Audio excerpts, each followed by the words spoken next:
Një tentativë e rrezikshme për të manipuluar drejtësinë federale është zbuluar në SBA, ku persona të lidhur me mafjen shqiptare dhe familjen kriminale Gambino dyshohet se kanë tentuar të korruptojnë një antar të jurisë federale. Qëllimi, t'i hapin rrugën shpalljes së pafajshëm të ish-bokserit të peshave të rënda, Goran Gogic. Sipas autoriteteve federale, shuma e ofruar për të blerë vendimin ishte $100.000. Skandali detyroi gjyqtaren Joan Azrak të shpërndante jurinë dhe të urdhëronte rifillimin e gjyqit pas 30 ditësh me një juri anonime dhe pjesërisht të izoluar për të garantuar sigurinë dhe integritetin e procesit. 3 shqiptar nga Staten Island, Mustaga Fteja, Valmir Krasniqi dhe Afrim Kupa, u arrestuan dhe u akuzuan për manipulim të jurisë. Në qendër të hetimit qëndron Kupa, 52 vjeç, i cili dyshohet se u kap në regjistrim të fshehtë, duke ofruar rishfetin e majmë. Prokurorët theksuan se ai ka lidhje të drejtpërdrejta si me krimin e organizuar shqiptar, ashtu edhe me atë italian. Hetimi nisi më 13 nëntor, ku Fteja kontaktoi antarin e jurisë, të identifikuar si John Doe, duke i ofruar përpara një vendim lirues. FBI-a reagoi menjëherë, përgjonte telefonatat e treshes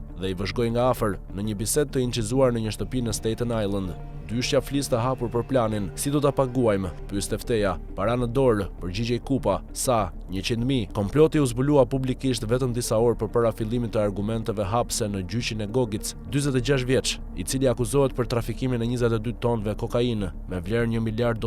Një nga sekuestrimet më të mëdha të historisë në SBA, Gogic, ish-bokser profesionist, u arrestua në vitin 2022, teksa përpiqej të udhëtonte nga Miami në Syri. Prokurorët pretendojnë se ai drejtonte një rrjet të sofistikuar trafiku ndërkombëtar, duke përdorur anije mallrash dhe ekuipazhe të korruptuara për të transportuar drogën nga Kolumbia drejt Evropës. Me ndalesë tranzitin në SBA, 3 dërgesat kryesore të lidhura me të u kapën në 2019, duke çuar në një hetim masiv federal. Gogic mbretet në paraburgim pa mundësi lirimi me kusht, pasi konsiderohet një figurë me rrezikshmëri të lartë brenda karteleve të Ballkanit. Ndërkohë, nga treshja e akuzuar për rishfet, Kupa dhe Krasniqi mbahen në paraburgim, ndërsa Fteja u la i lirë me garanci, secili prej tyre përballet me deri në 20 vite burg nëse shpallen fajtor.